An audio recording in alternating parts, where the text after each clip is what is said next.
Mulanda namai kawang pabu ayen yalak ba yi nona tanapo kawang kamching ya mapaibu ngia mulan po na yanang hadaw ki yalak ba takpua jinda ngolak chingna sa mulana yopatana hayang ating lak po mawong nang ha him ibu him number 337 epkay kolum dalim manit 337 mayang mainang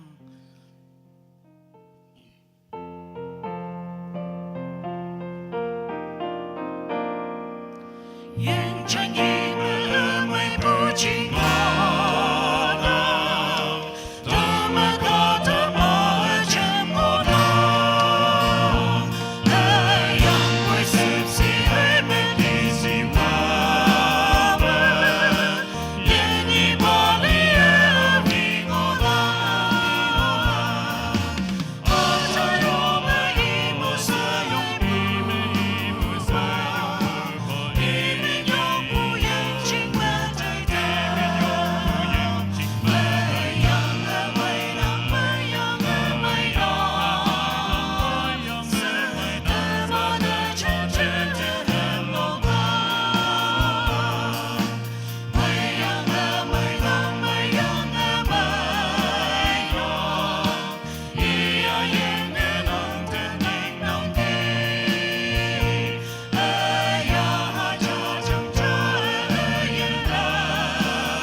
number 237 okay 237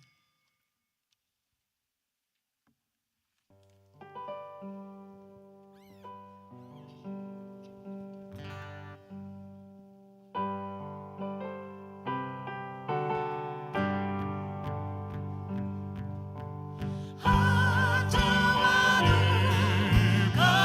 kênh Ghiền Mì Gõ để không bỏ lỡ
ma bli 254.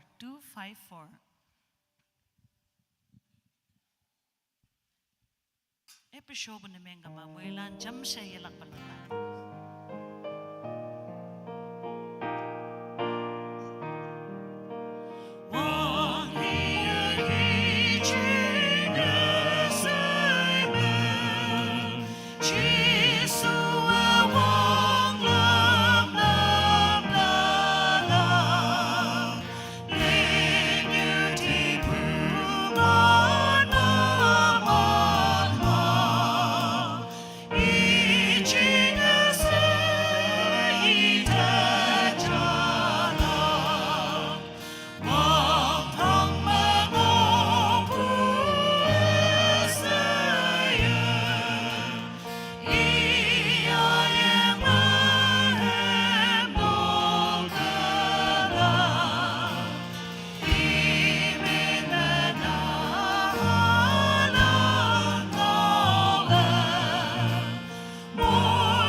Mulan tenap mai, wang sim pabu teman fe nyompa, anyo kawang katalan ocean tinyi, kawang kemjing te pai oktiki, numan mulan de Krista tang pem pangme, wang sim panang anyo numan de bona yaknang.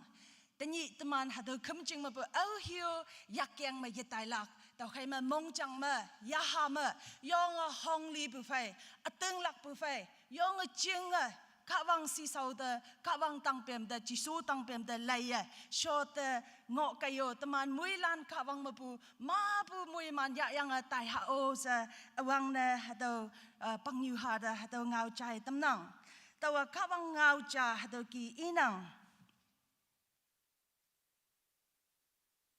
ata dengai bu apong tamni aliang pan menit Revelation chapter 22 verse 17 to hatoki inang hayang yaha hayang nyamya nyue I paikai hayang owe chainang I paikai sa ido hayang o yang linang I paina tamto owe mongnang I hunghau chane ayen yang ya hadoa ian kawang ngau ngonang muilan da kawang mui man pa sa tuman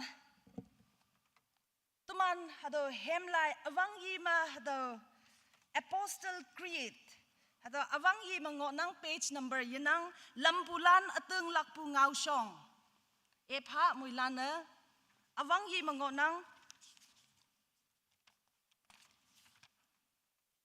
hem manyan wangpu page ma ngonang tuman yong yang hado ilak jam hado iyang phai ma tui wang a yopu na tuman muilan wang tang yopu cham participate na menglak ta khai ep show pu na meng kama lampulan ateng lak pu ngau song apostle create ilak china tuman muilan ateng lak pu fe cham yong ha iha chan yi lem wang tang yang ka tok lưng pu pa ok pu pa apa ka wang te tau meng nang hayang i halom pa teman yungwan pa Jisu Krista te awi achao yaha pum yakyang pa ngai wang ngui pu nau ya Maria pu Pontius Pilate phang ma sang pong tang pen ma ep li hayang mu i yim ching te yu nhị lem mà y li bu mà bu yang yi y wang tang de ong hayang ka wang y pa ok pu pa yak cha yi mà shot ngo nang tau khai y yen lan hai li bu lan ngau phan ne yu kalak tau de tau ateng lak nang tau a chao ya ha de wang pang như ha a chao pu mai nok de a chao lan sup sa pu de a nu win ok pu de pum nhi se yang yi lak de hayang a kum yin nang pu a yen de tau a ting lak nang amen teman mui lan cham se wang tang yo pha wang tang ma ngo pu upa nang men a chao hana nang ang ching pai kai wang tang ma hang ka ngo ya pai ka tok như ma tau ki nang mong hana tenyi halak tuman de ya pha yo ayang tuman hang ka mi ameng win buai tau ki tuman anu o win pha ayang atu de tuman ta hoi Saachi ameng pa mabu tigya hang ching le nang ang ching hai wong hai mikti siwa chinta ngo nang amen melan shot kai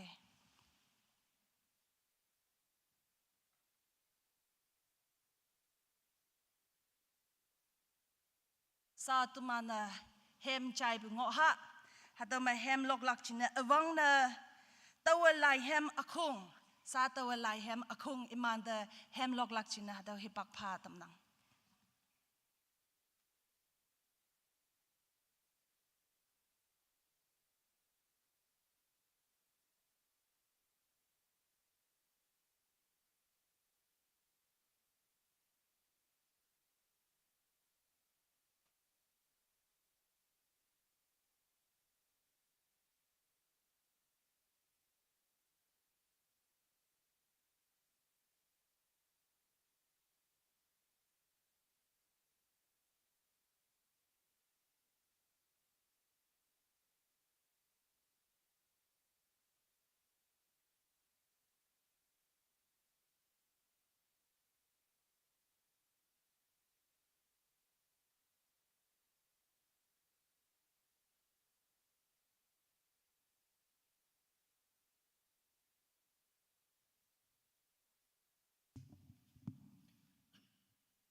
Chào ba Giêsu, ayong ba aha, ating palam, ating maiyan yuta, lui sa kan buwe, nang ayan pa, nang kan bucheng ilan, loku nang cheng mai buang pa, make DC hem vai in walok nang yayin pa anu ching na tang ben bi ma de mana nu wen kan ta malanta ta wi bong na mai bu ma wing a ting ba lam em ma mo nang ki wang yang ma mày nhị tô mong mày tàu hay sinh mong chấm chi su mong em ba ý cần cụ trên cả thô như thế là anh nữ win nè thầm quang thang lâm hậu thầm tình lạc năm tình mơ ý thầm mang lâm như quay thầm nam ai ya hayan nam năng nuôi sẽ cần cụ trên phong mẹ thầm la lo khu năng ba trên mây buông ba mê tí si wa wa hem phai in wa lok lang yên pa anu ching na Calvary mơ tang ben bi ma mana nu ui wen jam the malante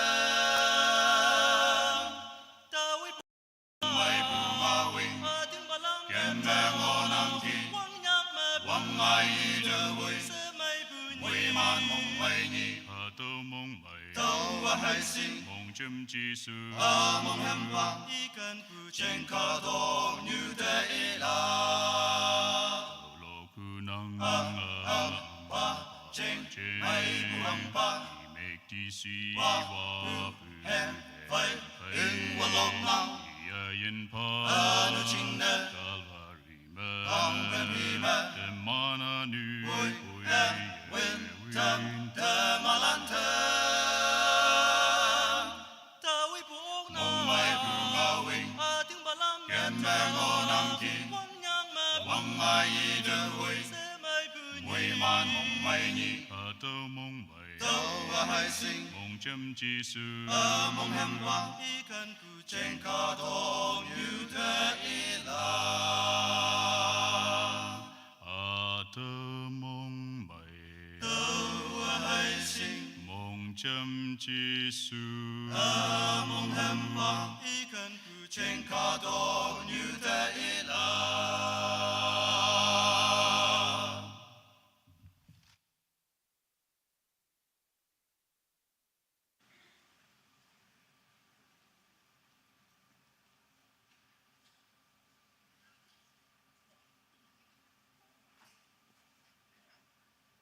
lok bua khung da yong amin yong panang ka wang mui man pha hado hem kaya jai bu anu lok bu teman mui lan da ka wang mui man pha sa to bu hai tak bulan jina yob lak jina tuman fe reverend yom pa da hipak pha tam nang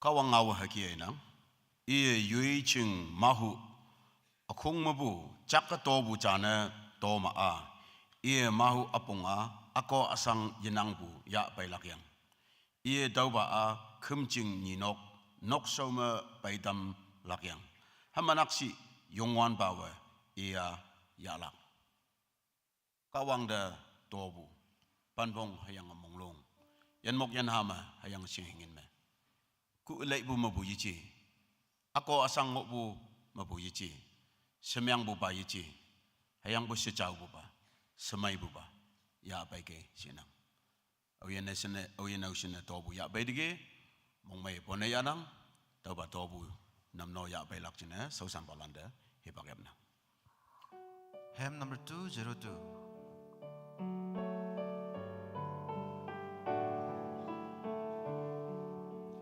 Hãy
Konyak High Secondary School, their prayer, Cbcnei, their prayer, we are young monang, hayang hadama KBCM office mabu, the one pay yopum umlak and ngamak parabua, Pache Kamsum, principal Konyak High Stream, we young sa Konyak High Secondary, dwelling bu teacher staff 24, and you non-teaching staff nga ngonang, iman ayen hay tuisho ching na yoplang.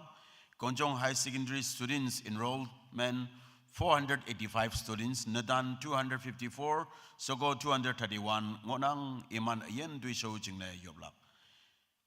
Yok Shangbu students land, Jambu sponsors land Ayen Duisho Jingne Yoblak. Tening 2026 final examination Abirne Myangbu students class 10 32 students, and new class 12 64 students land Ngonang. Iman result may okpu ngi dampa se yobla. School building ala we wangnang hado mamse we oklak jingne alam ep dampa se yobla.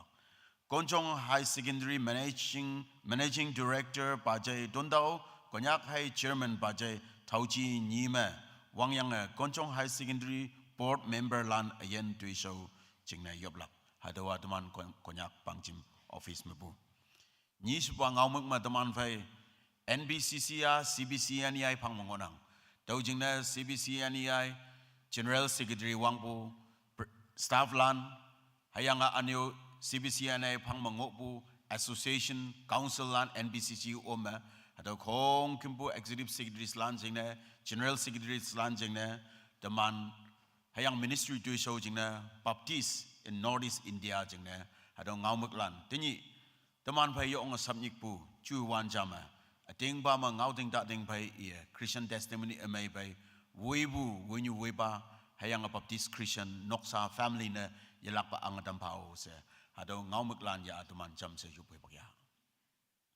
Hallelujah. Ciao ba ata ba yung wan ba kawang nang amoy man dambo do ba hibak amay yan may pay teman pay Council of Baptist Churches Northeast India. Teni Cbcnei kaya tumanda Reverend Longri missionary na Swanbu hayang hadaba konyak pangchem mabu hadaw Cbcnei Swanbu mission kaya likabyang bungonang hayang tini tuman council Cbcnei tay daw nang General Secretary Woyang staff lan iman hangsen ngoya bay iman sebe kawang nanga ayen chinlo bu pado hayang kawang nang yaha cha angan wong yelak po umbungodo hayang iman namnobu councils lan associations lan hangsen ngoya bay sebe sebasabu bay tuling adawanda anya na Northeast India mangobu Baptist Christian lan family ayong chana wong nanga yahama ngone tampa. Konyak High Secondary School hangiba konyak pangchim kaya mission wing chana se educational mission wing chana app hadome mabu hayam noyam lan okasang tay dige pajelan yumalan yavan me officers lan missionaries lan winyu wibalan ma ngai dam dige menyong paboy teningo 485 students enrollment yang ngonang acawa kawang nang iman pay umbungova. Hayang hado institution namnolak chengobu managing director budget Dondao, hayang chairman budget Tauji imni wuyang anya na Konyak High Secondary namno da wanda kawang nang mabu hide emay Konyak may pay nang mongbu lam yalak pa wine tampa. Hayang nang da panpong me hayang monglong maya paybu tauba tobu nang acaw lingjong hado nyujum hi ngonang. Nang bumanok shooting at chona manday ba yawang yung way bungo kumachaw dam yang ba hayang daw ba siya hingin panpong hayang monglong nang apabu sa tay daw iman yak mabulana dam wanang kawang mohiman tadan iman noksa pongchong jingne yepan ba nang ep angsi nang menme chona daime nang minyong fanfayup nang tolana sopa nang mongay yew. Amen.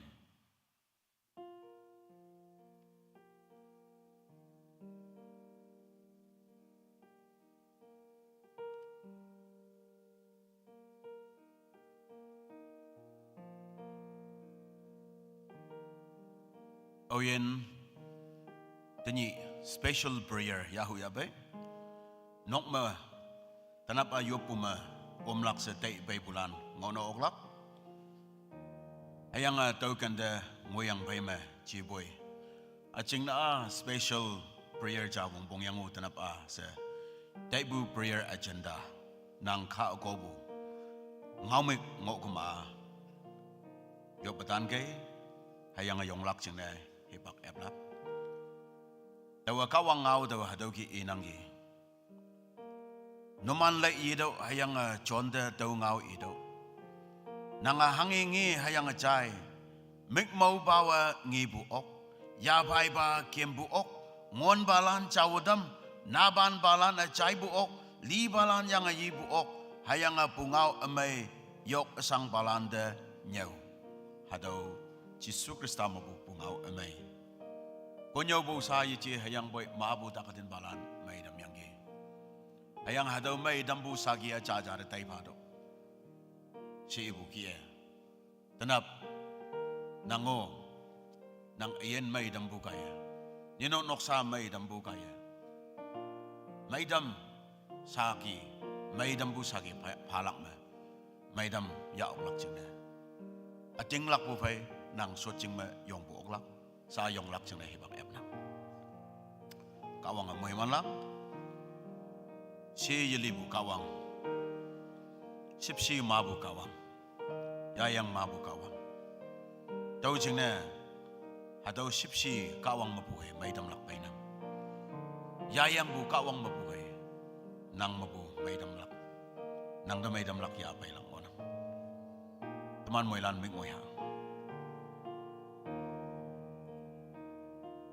nang da mong sang adambu nang mong mayang adambu nang mong sui dambu hayanga nang ningnay dambu hangyan ngo nang ki tanap Yesus Kristus dang da ya pay lak jeng Yalak pahibak ep nang neng nay tango yong buok lak kawang amuhiman yong lak cina hibak ep nang kawang amuhiman anyay na ka siya ho ang buyafen me ninok sayang ngoya nang ayen sayang ngoya juday wan ban me duwe hingaw me tanap lana tambahasa Yesus men ma ating lak po bay mong yong dok yalak pa yong buok lak kawang amuhiman God bless you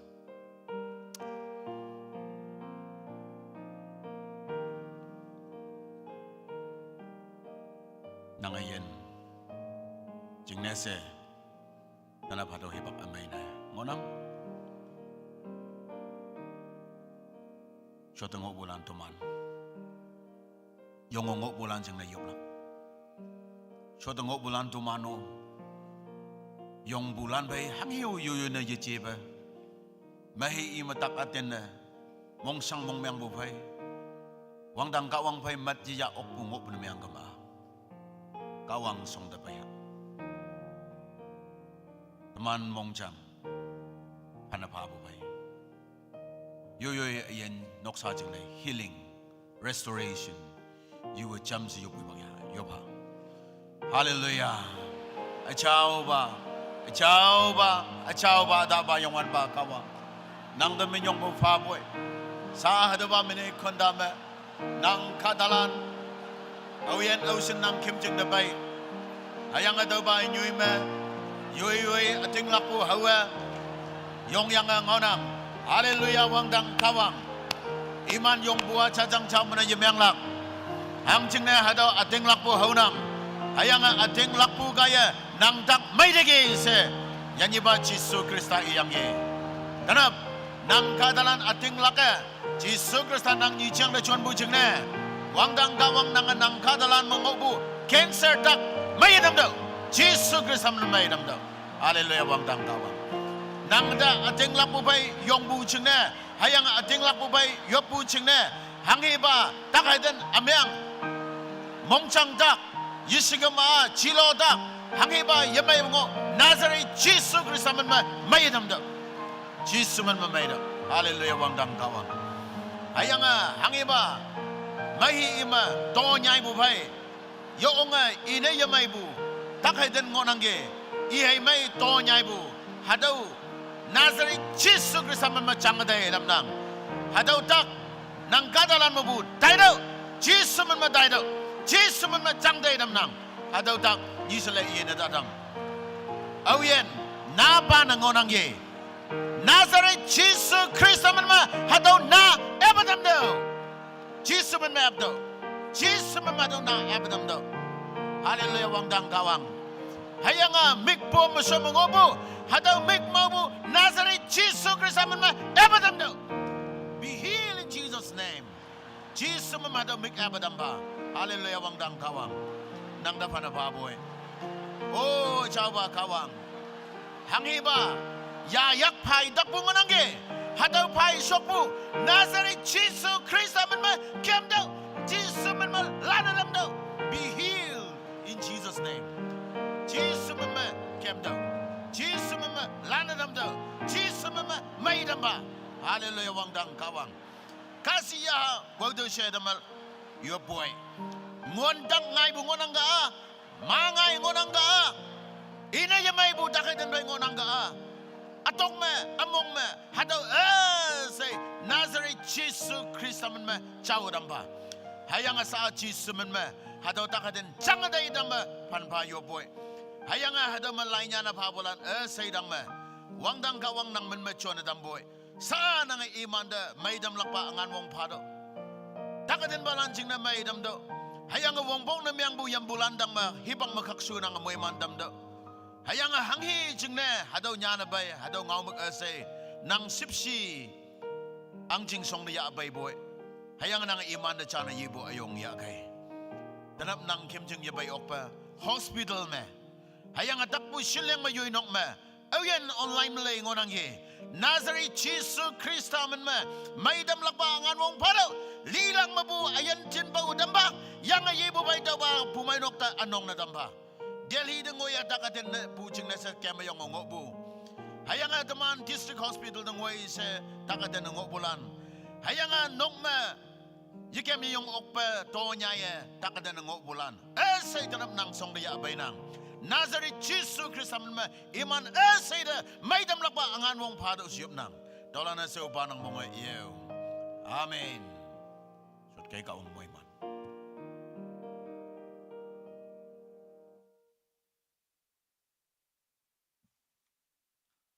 Tobu namno yopu anyo pastoral prayer namanobu taman fenyom pada minyong panang God bless you. Sa atumana hem chailak Mr. Akon and friends iman akong mabu hem weng chai hipak pa tamnang.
vung amai yong meaning amai pai lokatampu akon and friends no man da min yong panang hado hem kai muilanda kawang muiman pa anyo lokpu akung da kawang muiman tamshi sa tumana kawang ngau chai lak hado hipak ngo nang tuman muilan yaha ma yopu fai tuman short lak to nyai bu yichi kama alo pa ngo na ok iye mai ma hyang po yong kawang da yopu fai mongchang ebyang yaha na ebyang iyan ngau chai lak chine tuman chung hado ki short ha sa konyo lak chine tuman fai nyom pa i de hipak pa tamnang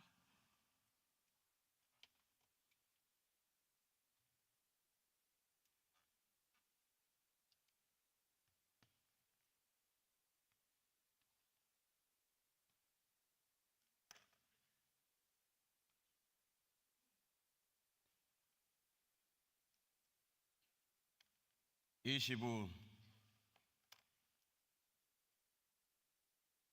Tenibu taidam chongyu Hayanga Wangsim Pabu Montaun ma chungyubu Chatele winyu wibalan Pumanok no mailan Chambu members of mailan Ani utini yin kem au yong shu bu yin ba walan au yen ocean nange numan mong mai se pon ya nang hayang numan se de wang sem honang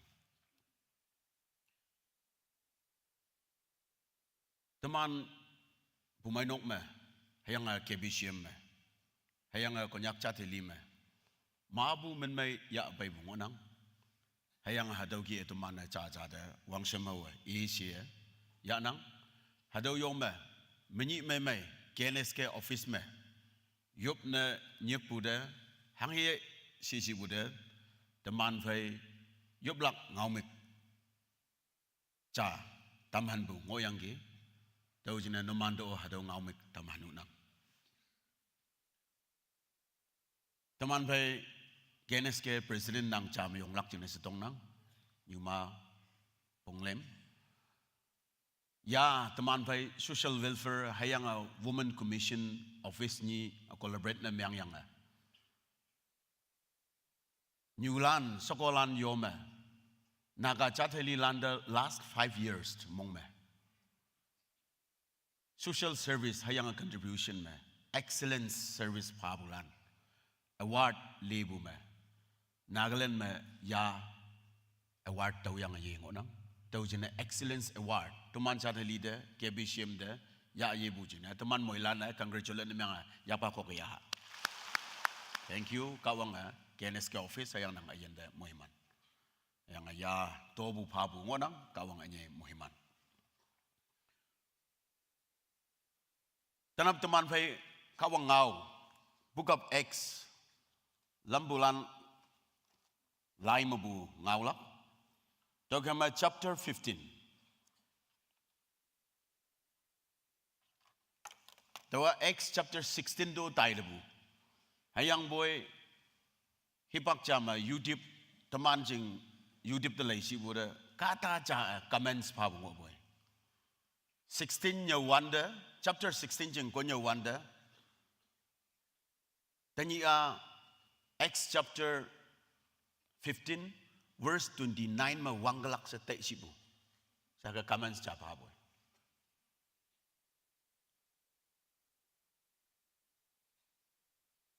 hayang hado 16 chapter 16 nhau yang phai ma phabu tau jing ne chapter ma yong khu yang ngau ne si do yong hi pak ya ma wang no hi so ha ga ngo bu jing na alang de chapter ma wong bong na myang bu akan de to nyang tai la khaya sa mong si bu hayang boy kong kim bu text justice ye pha no ok ha wong bong na myang bu jing ne hadang mo best na myang yang tani chapter 15 da lai yinang to ka man cham se iha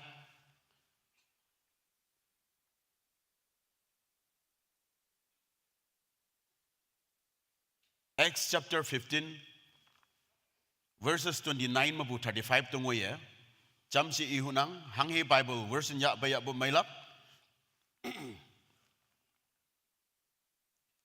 Acts chapter 15 verses 29 to 50 ng waya episode na miyang kama jam se iha jani lim longjing pisau landa dui dobu ha ying mabu I mabu feta dui bu yan mok mabu hayanga yichau isabu dui mabu numan yana ngoya daulan mabu numan yan maa numan maya ngolak tau kai obe iman sona day iman andiokta lai hayanga akung jam se jima tamyanga iman nyanbu lai pa hayanga iman taupa iya lai yang faime tului mai la ngau chingna iman mong mai hayanga Jodas hai Silas hai hiba ne mianga iman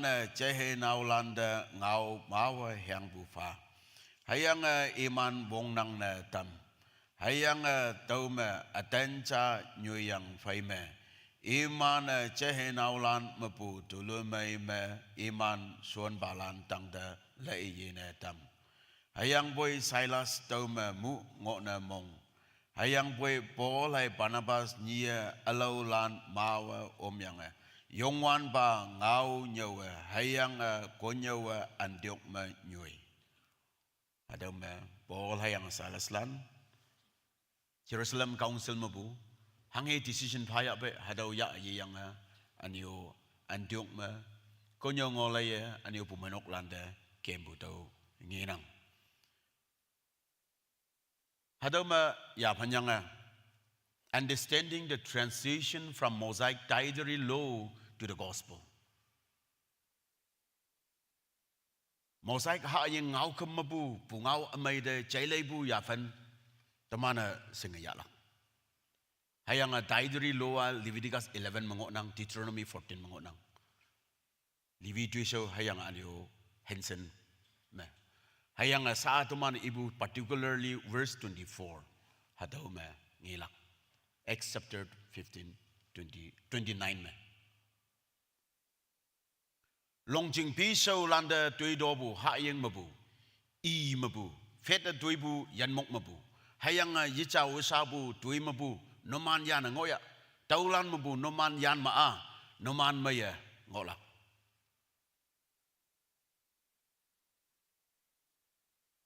ating lakpu kadalan mabu hakatong no Old Testament maa hadau ta ying sibu dietary law ha ying lak jing na sa ngau kham ngonang Hama Christian kadalana hangne kongkembu ha busi tau jina temana alam lim daleha number chama hadau ha ying jingna sa timbu ngau kham hadau Old Testament mangobu ni sibu bama jisuwa ha ying jeng ma nyobu lim sibu bama Early church council Jerusalem macimbu hayang Acts chapter 15 na tau de bungonang hayang hadau church ma hadau council ma ngyang de ma hangi decision pabu All Testament mangobu hayang jingna ngaukem lai bunmyang gam Leviticus lim hayang anu Deuteronomy Leviticus panmacha aling lim anu Deuteronomy 14:6 ma lai bunmyang gam split hoops hadau nginang hadau lai bunmyang gama yanmok lili so phat yang no so phat pu hai sai bu hadawa clean animals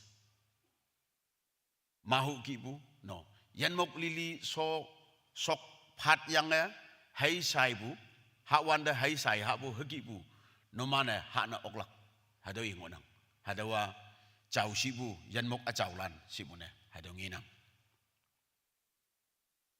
unclean animals hama yi chau yan mok lana hangi teman bazar ma tau bu ba ni jai ha bu ak camel uchi lakhya anu yule no hadau rabbit missing one thread lebu jama hayang akta hangching ne e sok phat nang sok phat bu ma akacham nang hapoi hai yisai mahu ge hai sai bu ba ma akai yisai tau jing ne phat pa phat yang hayang bu sai ba yisai bu hado one or the other missing sok phat da phat lak hay sok phat yang hayang bu hai yisai bu ne yang ma hado yan mo ku ta hayang haya sai mau ha bu gi ha hayang bu iya iyak ta le do sok pa ya phat bu ne yang ma hado ta tau ke me sok phat lak bong bong aniu hado yan mo ka ha bu hayu sai ha lak bong bu mahu hayon ha bu gi si bu hado ngonang fish nya ma yang ting nya la ngo bu hangi nya ma yang ting hay nya la ngo bu hado a chau ha bu oklak yang ma ngo bu asai yo ma taulana numana ha bu oklak yang ching ma chia yang yen ma chia hangi yen nya ma yang ting hayang nya la ngo numana ha na ok Liwi 11 matau ki engona. Tamana hado nyak la ngok bu. Hanang baik. Anyu nyak la anang bu ya hak laki hunang uno. Hado magro o bu ya. Get fees no. Lam ngonang semai bu nyak seteman yang yen me pohong bu. Nyak la yenang bu.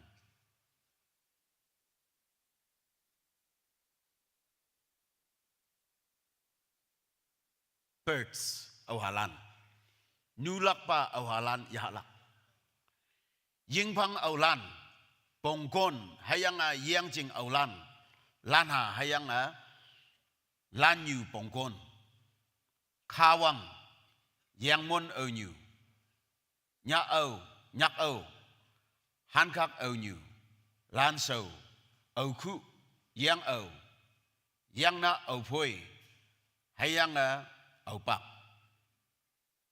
hadawa nulak au halan ya halak Leviticus 11 taidri lo me hadaw ngona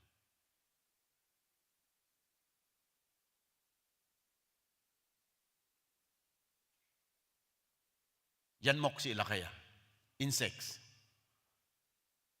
mabu ya halak forbidden ngonang hayang be halak na ngok bu yoma nyauduk kibu habu dokter kaya mabu halak ta tenang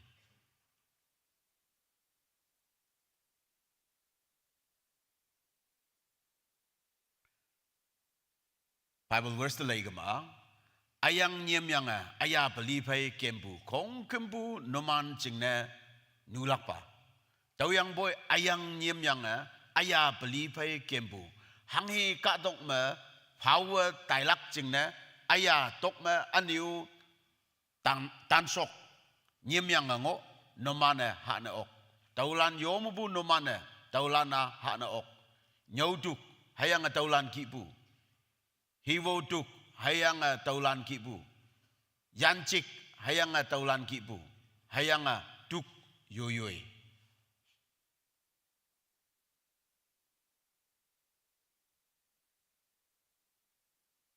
blood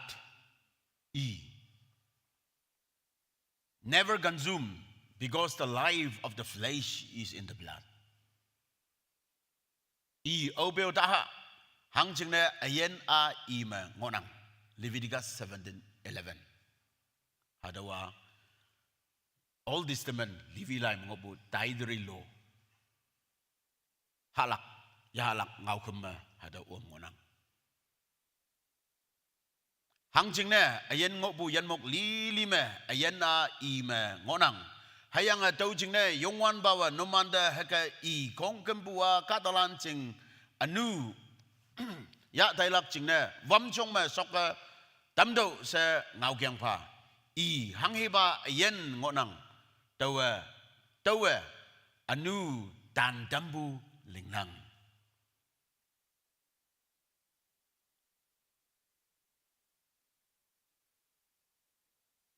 hama hadau daidri lo hadau ya halak sebuah hang na ngau kum lembusi hange miktak pesi number 2 purpose of the dietary laws. Ha ying ching ngau khum te bu mik dak pe. Separation. Israel hayang alo nations lan yu na an tam lak ching na. Hadau ya ha bukung, hadau ha bukung. Ka da people group pa yu na an tam lak ching na se hadau ngau khum ha ying ching ngau khum pa yang gi. Israel alo chat lan phai yu na myang lak ching na. Okay. Hang na alo chat lan na khong khum bu ha bu tai bu dai bu ha la. Hayang boy Israel Bible me bu do's and don'ts. Hadau dietary law strictly follow na myang tau ki e. Halak adam ngo bu tau he halak. Hama imana alo ka dalan bai imana yu se ngilak. Tau jing na hadau yu na ngilak jing na hadau dietary law. Yu na myang lak jing na dietary law hadau phayang gi. Holiness, daily reminder to live set apart. No. Yu na an chao ngo lak ching na. Tau kama imana a chao chat. Imana tau ya bu chat. Hadau yiling bu chat se hadau ki hadau ya. Hang na imana a chao chat se an lak ching na hagi lak ching na.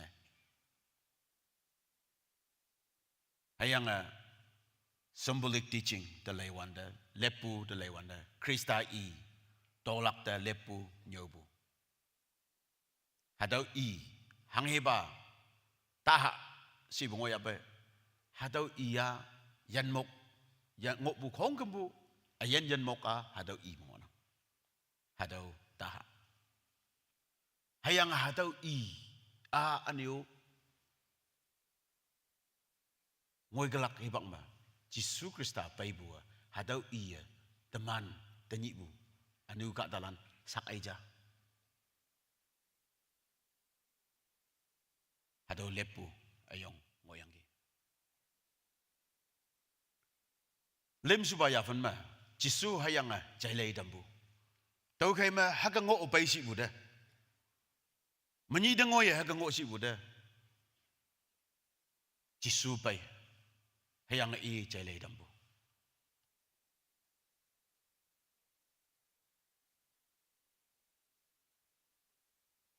Jisu konyo bu lai phong lai leng de lai wanda. Ka da ja nu dambua ha ying gai ji. Hayang bai from the heart. Adawa mongjang mangai bu kai.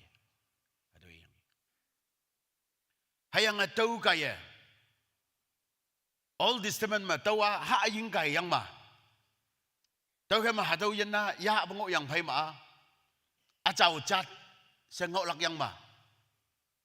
Se isi buda Jisu nyo bu ba. Anuwa no mongjang na ngai bu ja. Tau kai ma at ta focus na myang ngok bu. Hadau ngau khma sa no man hadau mongjang de yi do. Hayang hadau mongjang ba circumcise na myang do. Hadau mongjang ba bapti do. Mongjang ba lip do. Hadau ibu ngina. Tau kai ma at mabu ngau kham mabu among ba de jailai dam yang ka da ja among ma jailai lak at mabu ba tui sau yi chon lak sa chao bu ba ka da chao yok lak.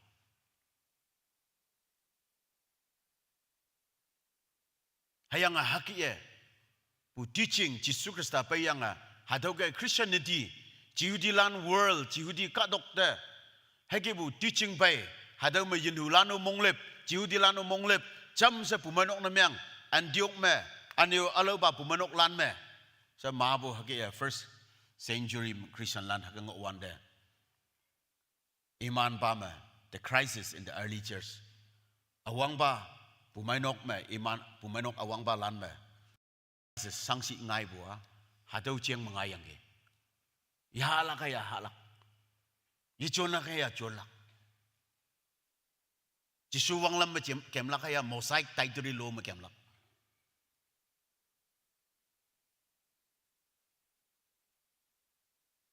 Ini ulan saja pumanok member na myang. Polai bidalan na konyo do buda monglip yang Jihudi lan sa ngo bu meang kama ma yang sangsin aji Jihudi wang lama hadau ya halak hadau ying lak se tau ki khak hai bai bu kai konyak wang lam hang ngo hak hai kem nam kai sa u tu mana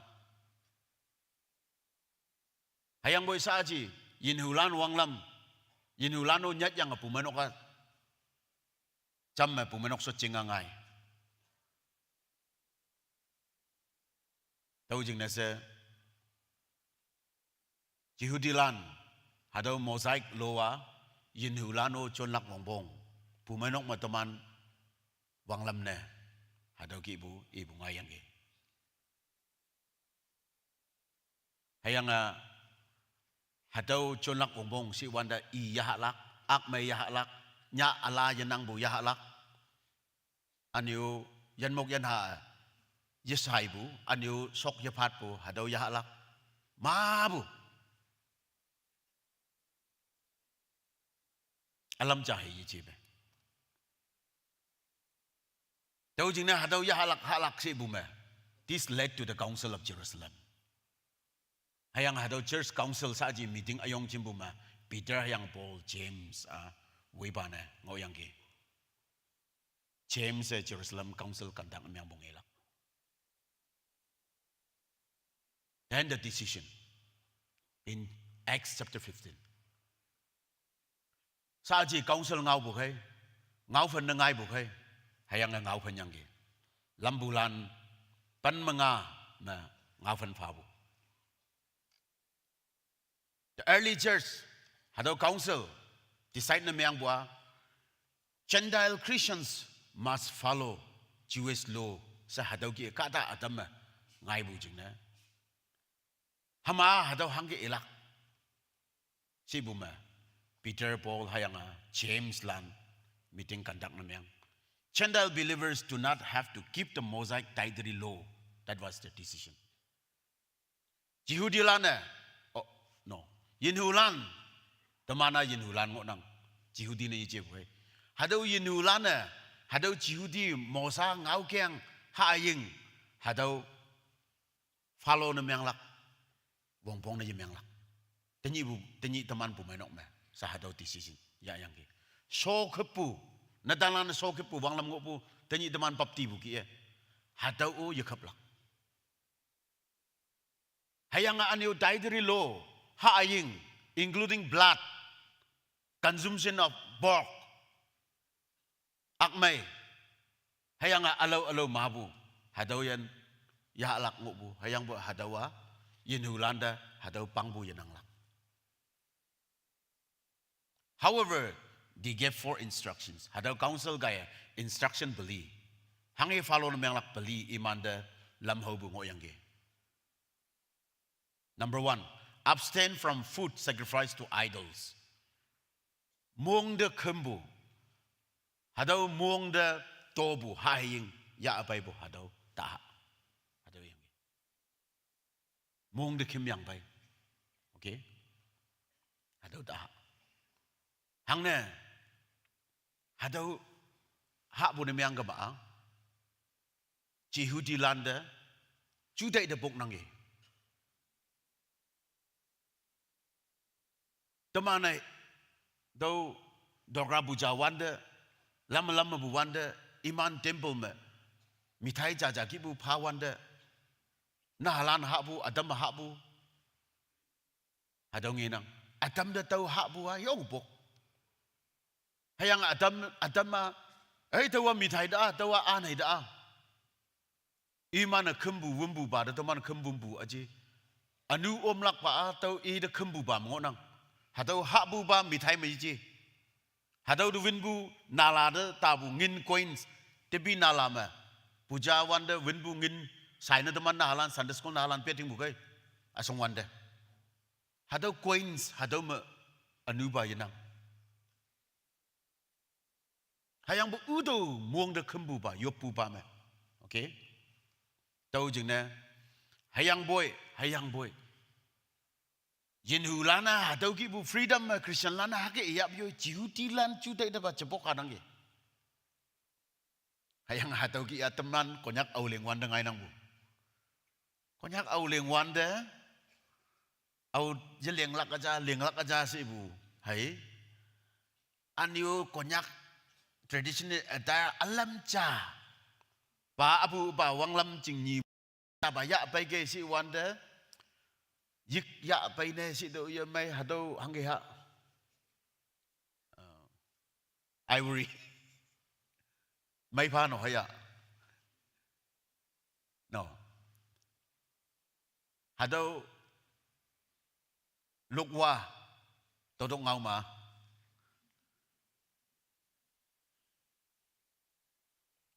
hado ki bu yisi ka ma alo ba items hange jia boy so tau khai me aham lane factory me ka si de kham bum yang leng bu nyoi me leng ngai bu kau boy kep sau ka ma hangu anang yisi ka ma so tau ya ka ma hangu anang nik ta ya ka ma hangu anang kot so ka ma mai yang hangu yete hayang boy teman abu apa a ngai bu tau abu abau yichi menyi bu chai naulan yak ai man bulan a ngai bu tau so na a ngai yang tau ba so ka ba ma question hang ne atam da a yong pok nang lok tram de kong de o adam de yong bok nang hayang wot ni bu chin la lan jing ne se hado hang he de ya bai asing kala hayang boy inglang sang pan yang hom yang phom vum yang so ngo bu ni mo hado wang lam ma te yang tau ba wang lam ngo bu yang ma se anyo ading ding ma tau ki ngo ku ma hado wa ji chon lak su nang bu hayang boy tau ki ngo bu ba achi bu ba ni mo he o he liang na taman culture tradition ne se Tini ngani Konyak Student Union kaya, siang tu buaya school me, yui cacing alam jani mo no, hadau ya yang hadau adar be bagai si do, adam me so adam me yan me, anu alam si hadau ki ya bay ngirang yo. Dau jena hadau na halan na hangu singa anang, hayang boy Konyak wanglam sa Konyak uniform inyi kibu aja, now yalan numan inyi. Siang nong ki bu, payong lan teman Konyak uniform inyi, long ben ba anang.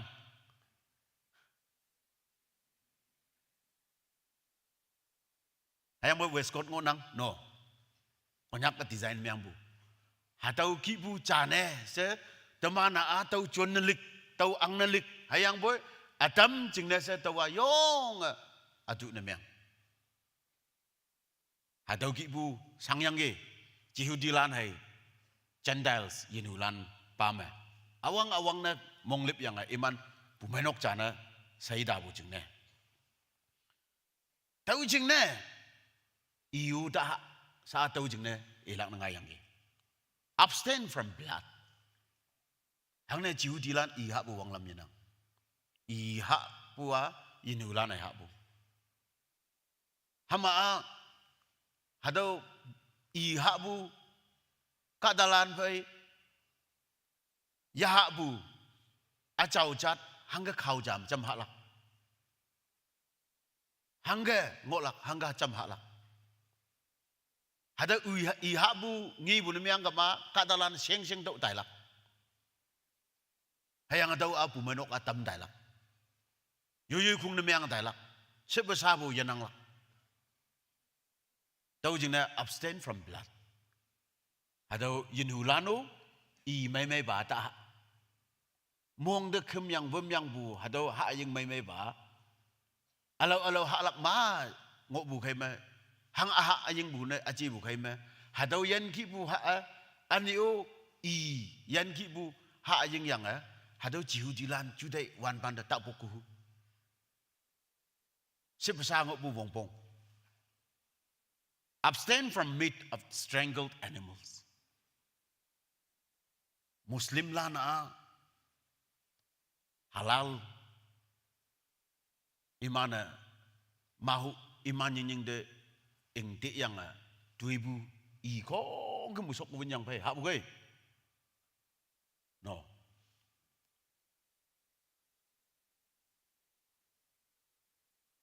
hayang boy hadam ibu haga I sok yuvin be bazar ma yobu lili mahu mai taha no mano si bugi ngonang hang ne konyak ka dalan a mau enga yang phai wat de yun I dai ne yidam ma thol yan mi sang de kong yang pum sta yang isi makada adam ma ing hekat nausilan adam ma ing lipsip adam yang atui I yang ai be ni heki ya tui bu lili yan mok ta hang na ji hu dilan atau ki bu ha bu wang lam yanang ja okay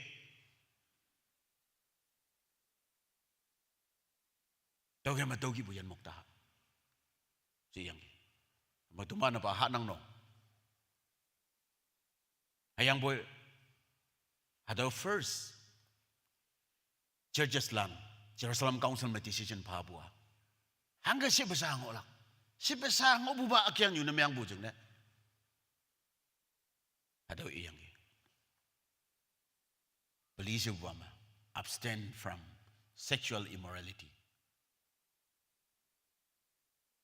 pongai ngambu taling hado iyang decision believe hayang mong de tobu hayang yahalap I mabu yan ngolap I yahalap ing phet de tuibu I yangai ba tuibu yan mok lili yahalap ano pelisuba pongai ngambu yelingla hado beliau tenyi bu decision na Jerusalem Council me se yan yang se besang olak jeng. Let's look carefully at Acts 15:25. Tanap teman ibu me.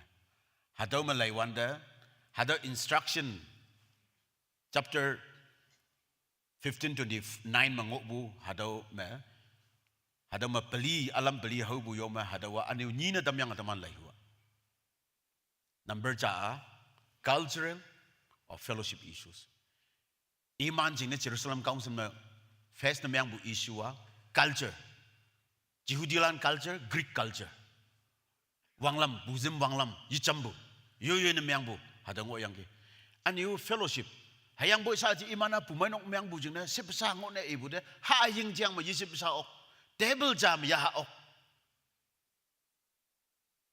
Siang jam tamhan ya ha ok. Tau jing ne unity between Jews and Gentiles. Jehudilan hayang Gentiles in hulan sebesala hayang ibni chan memang lah hatau isu akyang ni watau bango yang ge tau kai ma hatau hangi si bu memang kama table fellowship jam se ha yang lah yamai bu jing ne jam se ngok bu yamai bu jing ne cha ni se bu bam awaiting pagan practices yamang balana ngok bu ki ngok bu lilina yang olak jeng na. Tau kema idols mong de tobu haing ya alak na I ya alak na anu ing pep ing mapet de tuibu au ha yan mok yan ha ya alak na ada animals jenga tau jeng ne I yang ge. Table fellowship jeng na. These things were very offensive, to Jews because of the Mosaic law. Hado mo sa ngau kum jam iman mong jang ma sa bu aje iman jude ma ngok bu jing na hado wa yo nga Leviticus 11 mongok bu iman jing na se yo nga pok pu ji lan jing na yang ge hayang boy Gentiles Christian lan practice na yang lak jing na iman Jihudi lan hayang Gentiles lan iman jam se fellowship ha ying yo ok pu jing na hado issue fellowship jang se damnang hayang hado ha ying Tiang ibu hadau tak hak hadau tak yang kai si ibu kai iman unity in the church ngolak jengai se ibu akyang ni ngonang tau kema one aspect is cultural and then fellowship unity purpose jengai se dietary law portion na hadau jengai yang ki hayang atau yoma section aniu cha ngonang third 1 2 3 4th point Hadawa sexual immorality. That's a moral law, not dietary law.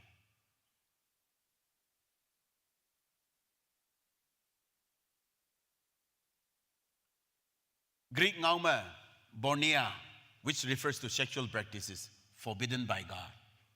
hado ma adultery, prostitution, ano incest.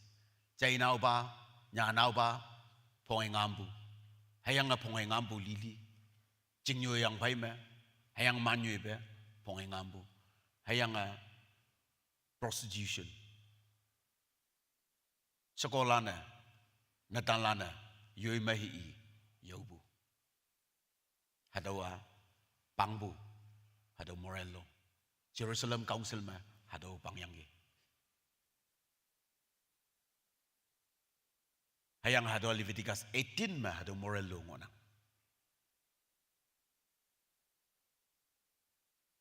Hayang hadaw ngaukem, jihudilan. Hadaw not about Jewish sensitivity. This rule was not about Jewish sensitivity. It was about moral holiness for all Christians. Jihudilan bay, sipasa may ngok lak chừng nè. Hadaw phong ngambu mabu. Yana si ibu ngau. Iman de may lak chừng nè si bu yichi. Hayang ba hadaw khong kembu Jihudilan, hayang yinulan khong kembu chừng nè. Hadaw phong ngambu chang ma chawo ngok lak pa. Khắc xưa chawo ngok lak pa. Hadaw ngau kem moral law hadaw bangonang. Awang ba ha yung yikaw ba sipasa ngok lak may chừng nè. Si buba.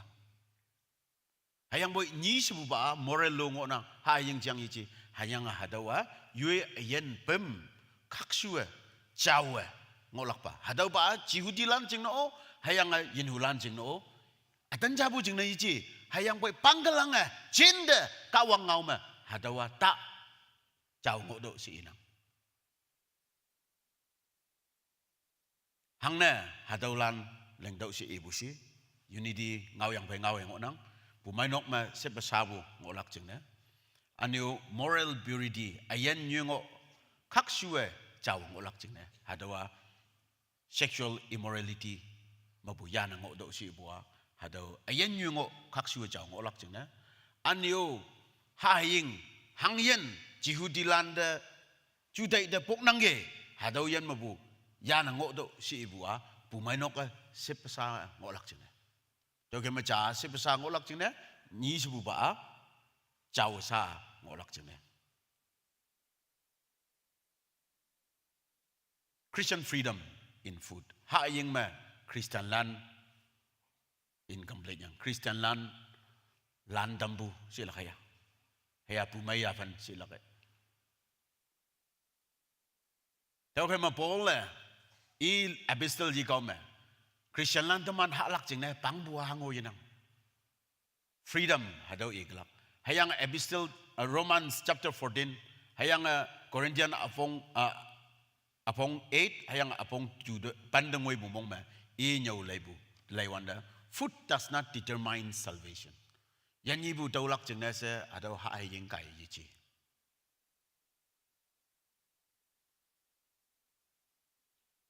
Believers may eat different foods according to conscience. Ating lak bulan ngo nang hangi halak ngo yapay. Yan mok yan ha. Anyo wong li wong tiang hai si hang yan ngo yapay. Adam juday da tawa taha sinang. Adam juday da tawa ha hu bungo nang. Ha buit may laksi bungo nang. Hayang Adam da ha daw matawa yamay. Adam ha bu da may adaw da may nang. Hayang tanyi nga niya tahu taha sa ano doktor lan inang. Tahu jeng na yui conscience hangga allowed namyang ha bu chiang ma tahu kia ha lak na inang. Hang na yan bu tahu lak hadaw ha bu yung bu ngau kam kai ji si inang. Hayang boy hadaw freedom Christian lan teman tahu bu. Jisu Krista kaya mosaic dietary law Mosaic ngau kumupu alaba ching chipu ya fenda ya apaye woye tamanda chailebu lamnyu de webu hado kaya tamanda Christian freedom hado bumay ya fan pabu hado bumay ya fana should be guided by love and self control hado self control and love hado kai I hau ya boy Jihudilan pai cham ngau na se kama ta yang iman ya bu kai Anil ak may hahu ya boy, chiu di lan pai cham ma ching ne si ka ma ta iman ak ma ya bu kai self control ma ho me yong hau nang ge hayang boy hadawa muslim lana halal na yang tuibu ma ho aji ai no sang da yang yan me hep yang tuibu hadaw ma ho hadaw ma ho wak ma ye yang li bu cha vu ma ining ning de chuột da li bu cha hadaw ya lak kai si iman ya bu kai hang na sip salak chang na hadaw ki bu self control hang na chamba khung de atu na myang bu chang na hayang hadaw ki ngop na myang kam yan lak na ngai bu chang na ha ying chang ma yan lak chang na hang chang na ha ying ba yan ni bu do lak chang na akyang ni yi chi hayang boy culture tradition yu yu na ngop de bu tao khi mà căn bù phải self control phải hà đồ tụi mình hạ ốc lăng nam yang si bù ya ốc lăng nam yang si bù hay yang bù hà đồ kia tụi mình self control phải căn bù phải cha cha phải ngõ lắc chẳng inang everything is permissible but not everything is beneficial awang ba Corinthians 10:23 say hay may lak hapoy say wong nang na yatam tụi mình da say hay may lak tao khi mà say hay melak si bukan say ya hay linglak si bu aji bukai wong pong na myang bua adam hay ngok buda not everything is beneficial even though everything should be okay for you to eat or to practice tao jina what is beneficial for you hang hi nang da may lak si hadaw may lak pa ya lak ching na inang Kimi kaume. Acts chapter 15 kaya tamanda hangeba mosa lomubu anu Jesu Krista teaching ye kauda ya abai hadaw tamanda lam honang salvation is by grace not by dietary laws. Yanyi bua halak sa ngaukum chon budang mayiji hayang boy Jesu Krista da ating lakpo hayang hadaw Krista kawang sipsi saha kaya hadaw yanyi bu. Our Christian freedom should be used with love. Eyangge teman na ngopu hadaw pumaya fan hadaw kan bu fay chonlak kadalan maya tamlak na yichi. Moral purity is always required. Moral law. Haying bahay do hayang boy pongangambu yando sibu hadaw haying chiang yichi. Hadaw adjustment do yichi. Hayang boy hadaw moral law. Hadaw moral law ba chindeng olak. Jiudilano, Yenhulano, John Lakpa. This refers to God's eternal standards of right and wrong. 10 Commandments is a moral law. Taku, talay, mong de takum. Tatui, monang buhay. Tapung tangam, mobo. Those are moral law. Hadawa adjustment to yijibu. Ha yengibu yijibu. Hadaw inang. Lying, stealing, adultery, murder are not cultural or ceremonial. They are moral absolutes. Hay chon lak, hay ngok lak pa. Taman pumanok ma, Christian ayan ma. Tawkama, we are saved by grace through faith, not by law. Moral law still reflects God's character and guides holy living. Dietary law was necessary. I will not say it was kind of a temporary or not necessary. Hayang boy, it was necessary. However, fulfilled in Christ, but sometimes observed for unity. Tani hadaw dietary law wongpong na miyang bujing na hipak chama iman da wongpong na miyang bujing na chuanyang ki. Hayang boy sa aji hadaw Jesu Krista ma ata da ngai debu. Hayang hadaw ata da ngai bujing na. Hayang ata da ngaya sa ji teman kong ke maha ying oklak na ngoya biyoy. Sometimes we observe still for unity. Ay asam ma koy ha ka ma hangga teman na iman churches lam becha mangoy. Ay Arab country me teman basalan teman na mahu may ha bun miyang ka ma hangga yup nok chama chimme. So we observe. Hakibu. Hayang boy. Dietary law is different, moral law is different. Kawang ngau cai bo asede muhiman.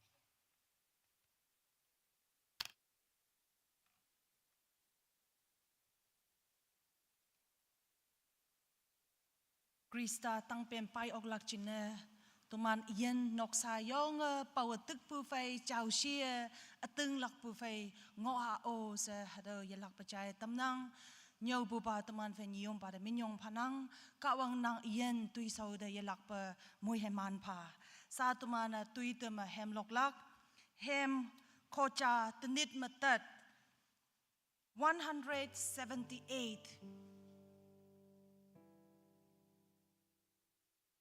178.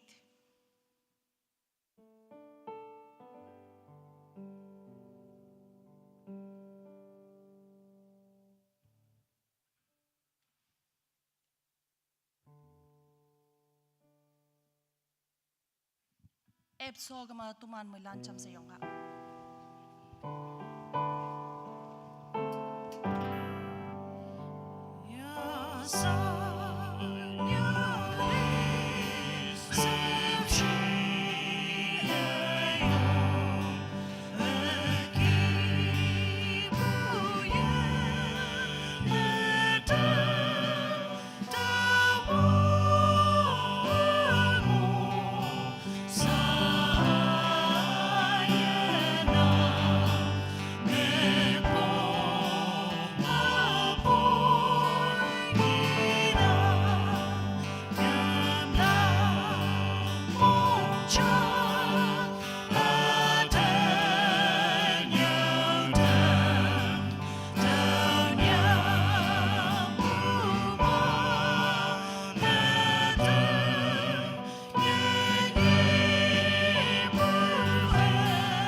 plak china tawa ngama khataw ki e tamhu nang ki awang na tumana khawang da menyong phaha yin mai china tumana khawang da menyong phaha tumana lungpu tui sauma noksama semen lampi ma khawang om nang sa dengoi sa khawang da menyong phaha ni sepupa ma teman sa revival o painang tuman yen noksa pumainok ya san ya ha ma yen yipu hado revival na menga tampha tau kai hado revival ma yo om oklak pa lamma pumainok tang ma iching ma tuman yen noksa ma atu ameng lima mangpong pu iching ma yemai pu anu mong mai lak hango ngai na ta tampha o sa ya ha ma preparation yung prepare na meng yang tanlak temata pu fai hado revival chan meng na tampha sa temana yopa chumai wan ma khawang da yu temana yoblak anyo temana tanap nyompa yong khu enyo pu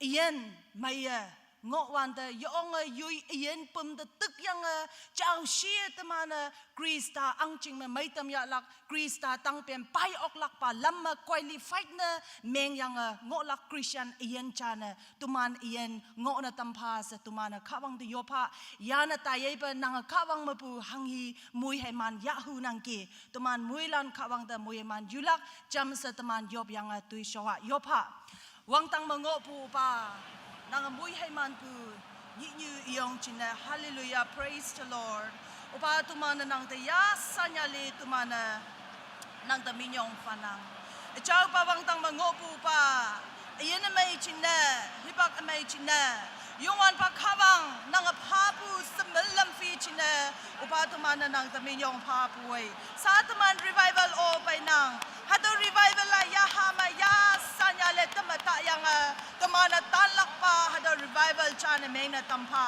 ยุงวันปานังมาปูชุไม่วันมาอยู่ป่วยฮัตรีไวเวลตะปกลักชินะอันดูลิเปโลปุไงนะตาตัมพาตุมันเอียนนกซาปุไม่นกยุงวันปานังยาฮาเจ้าขยะนางตุมันเอียนนางพันจอนพาโอ้ฮาเลลูยา praise the Lord นางตะโยป่วยฮาเลลูยาฮาเลลูยาฮาเลลูยาวังตังมงอปูปา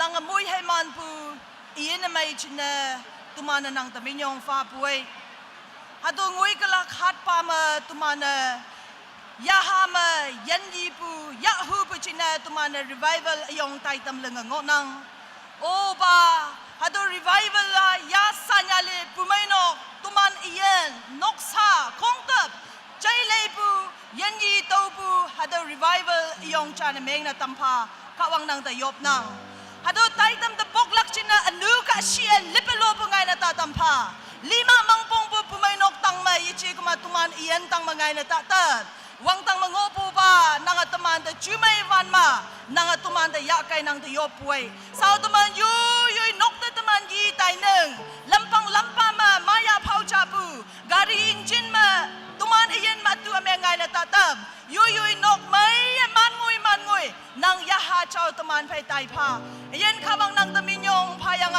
ยานะไตไปมุยให้มันอยู่จีสุมินมาวังดำข้าบังดิโยป่วยตอลานะเซลปานางมองไงเยออาเมน